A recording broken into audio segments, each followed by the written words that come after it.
السلام علیکم۔ بسم اللہ الرحمن الرحیم۔ رب اشرح لی صدری ویسر لی امری واحلل عقدۃ من لسانی یفقہوا قولی۔ سب سے پہلے آپ کے ساتھ سپریم کورٹ سے خبر شیئر کریں گے جو آج کل موضوع بحث بنا ہوا ہے۔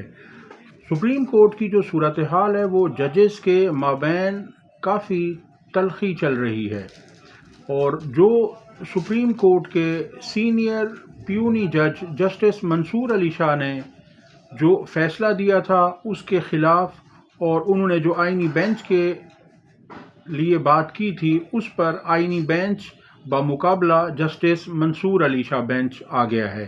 آئینی بینچ نے جسٹس منصور سے کیس واپس لے لیا اور اپنے پاس لگا لیا۔ واضح ہے کہ جسٹس منصور علی شاہ نے 13 اور 16 جنوری کو یہ فیصلہ دیا تھا کہ اس کیس کو انہی کے بینچ میں لگایا جائے، مگر اب ان کے اس آرڈر کے خلاف آئینی بینچ نے جسٹس منصور علی شاہ کا 13 اور 16 جنوری کے آرڈر واپس لے لیے۔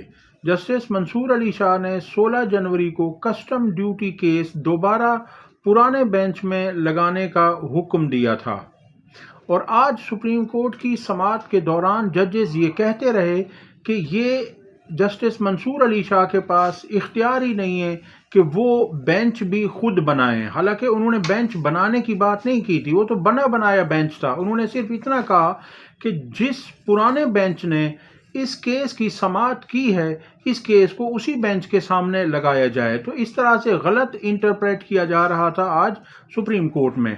آئینی بینچ نے جسٹس منصور سے کیس واپس لے لیا اور اپنے پاس لگا لیا۔ اٹارنی جنرل کہہ رہے تھے کہ اس معاملے پر ابھی میں نظر ثانی کی درخواست دوں گا، لیکن آئینی بینچ نے کسی کی نہیں سنی اور کہا آئین کے مطابق عام بینچ یہ کیس سن ہی نہیں سکتا، یعنی انہوں نے وہ کیس زبردستی اپنے پاس لگا لیا اور کہا یہ کہ یہ ہمارا ہی استحقاق ہے۔ اب اس پر جسٹس مندوخیل نے کہا کہ کیا میں نااہل ہوں یا مجھے قانون نہیں آتا، مجھے بتا دیں۔ وکلاء سے انہوں نے یہ ریمارکس ان کے سامنے دیے۔ عدلیہ کی آزادی کی فکر صرف چند کو نہیں سب کو ہے، جو کام کریں وہ تو ڈھنگ سے کریں، کون سی قیامت آ گئی تھی، یہ بھی عدالت ہی ہے۔ واضح رہے کہ وکلاء نے فل کورٹ بنانے کی استدعا کی، فل کورٹ پر زور دیا، فل کورٹ کی تاکید کی، اور کچھ وکلاء نے، بیرسٹر صلاح الدین نے یہ کہا اور بیرسٹر جمیل نے کہ اس کیس کو اس پرانے بینچ کے پاس بھیجا جائے، تو اس پر جسٹس جمال مندوخیل نے ایسا کہا کہ عدلیہ کی آزادی کی فکر صرف چند لوگوں کو نہیں ہونا چاہیے، اور ہم بھی نااہل نہیں ہیں، کیا ہم قانون نہیں جانتے؟ ان کا کہنا تھا کہ زندگی کا کوئی بھروسہ نہیں، سپریم کورٹ اور عدالتوں نے رہنا ہے، ہمیں ہی اپنے ادارے کا خیال رکھنا ہے، کوئی پریشان نہ ہو، اس ادارے کو کچھ نہیں ہوگا۔ کیا آپ کو ہم ججز پر اعتماد نہیں، یا میں نااہل ہوں یا مجھے قانون نہیں آتا، تو مجھے بتا دیں۔ نیا سسٹم ہے، کسی کو پسند نہیں تو وہ ایک الگ بات ہے، یعنی انہوں نے 26ویں ترمیم کے متعلق کہا کہ یہ نیا سسٹم ہے، اگر یہ کسی کو پسند نہیں ہے تو یہ ایک الگ بات ہے، لیکن چونکہ اب یہ سسٹم بن چکا ہے تو اب اسی کے تحت ہی چلنا ہوگا۔ جسٹس مسرت ہلالی نے کہا کہ آج نہیں تو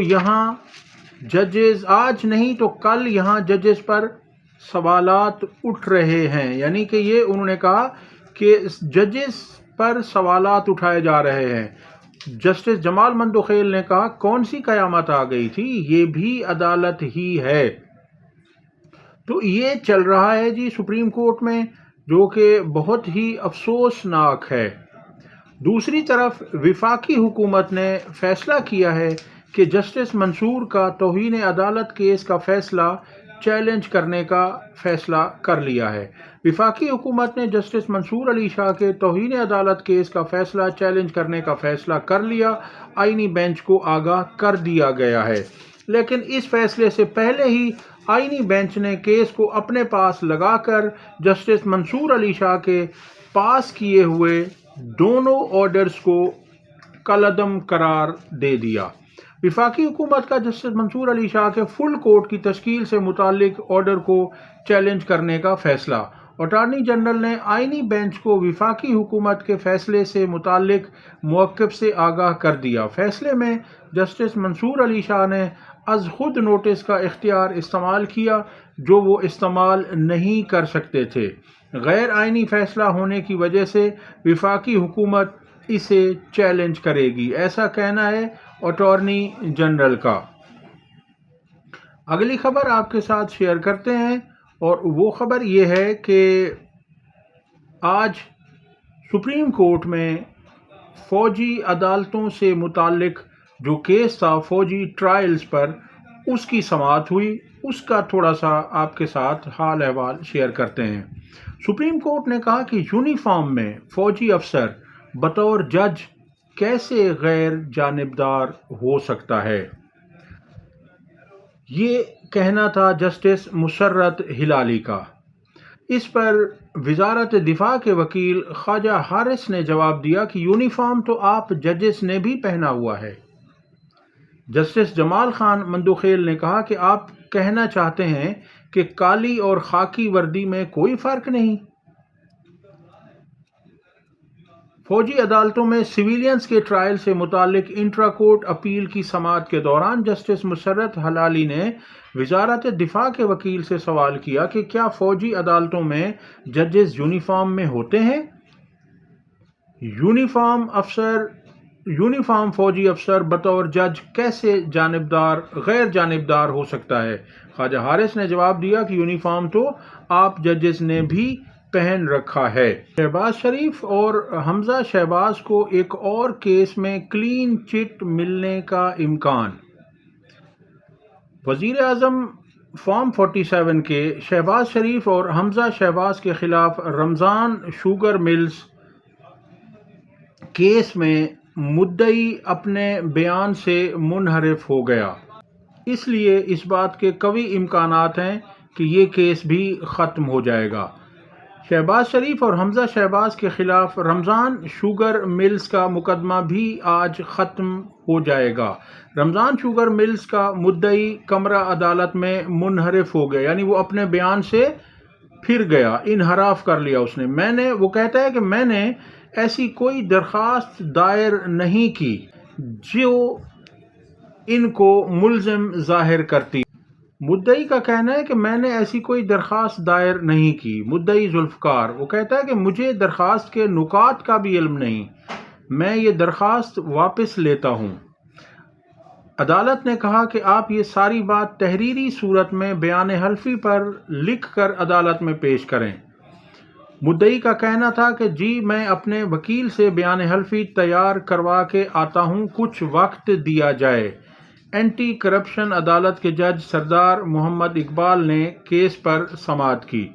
شہباز شریف اور Hamza Shahbaz sugar mill corruption case میں بری ہونے کے قریب پہنچ گئے۔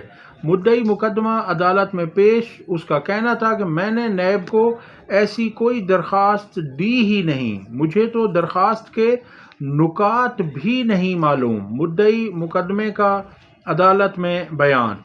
اب یہ ہے جی آج کل ان کا جو سیزن چل رہا ہے کہ تمام کیسز کو ختم کرو اور اپنے لیے کلین چٹ لو۔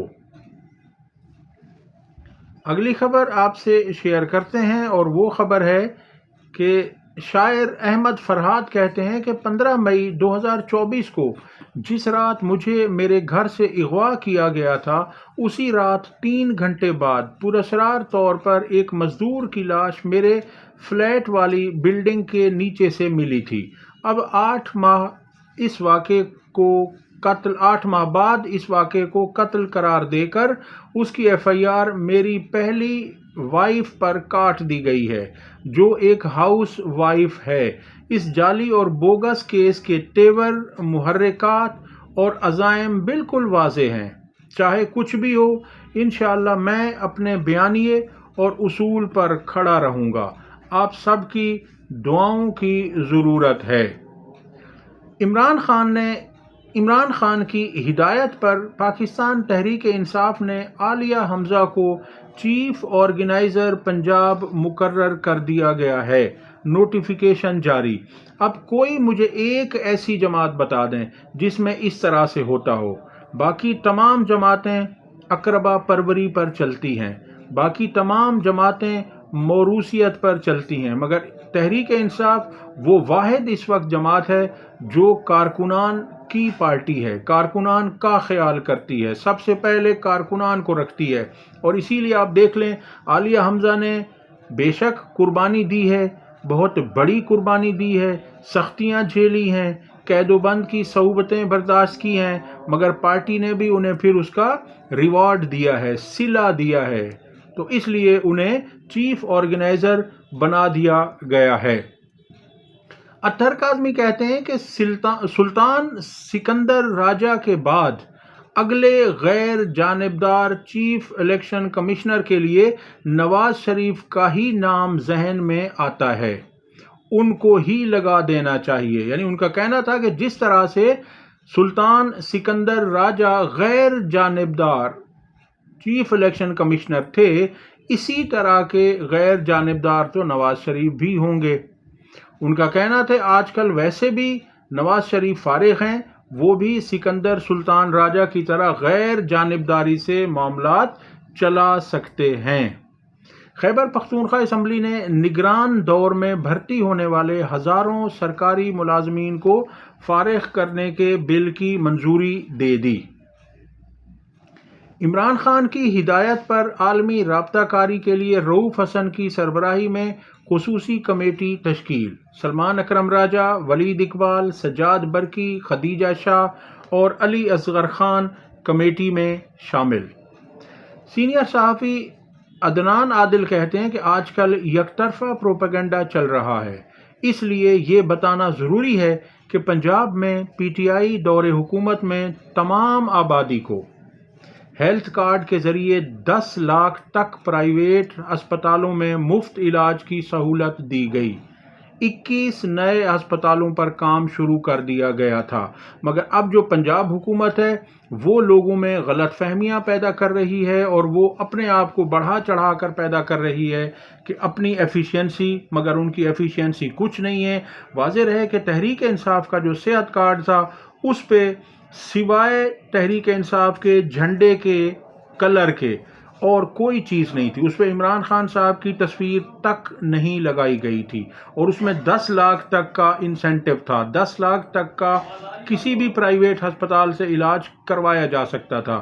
مگر جو نون لیگ نے دیا ہے صحت کارڈ، اس میں انہوں نے اوپر نواز شریف کی تصویر لگائی ہے، نیچے مریم نواز کی تصویر ہے، اور اس کے علاوہ اس میں 10 لاکھ کی سہولت نہیں ہے جو تحریک انصاف نے دی تھی۔ اب آپ خود دیکھ لیجئے کہ کون اشتہارات پر، کون اپنے نام پر، کون سیلف پروجیکشن کرتا ہے اور کون صرف عوامی خدمت پر یقین رکھتا ہے۔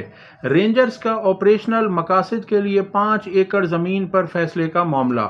آپریشنل مقاصد یا سیکیورٹی کے نام پر شہریوں کو جائیداد سے محروم نہیں کیا جا سکتا۔ وفاقی اور صوبائی حکام ہاؤسنگ سوسائٹیز کو متبادل زمین فراہم کریں، یہ حکم جاری کیا ہے سندھ ہائی کورٹ نے۔ اب تک کے لیے اتنا ہی۔ ویڈیو پسند آئی ہو تو لائک اور شیئر کریں، چینل کو سبسکرائب کریں۔ اللہ حافظ۔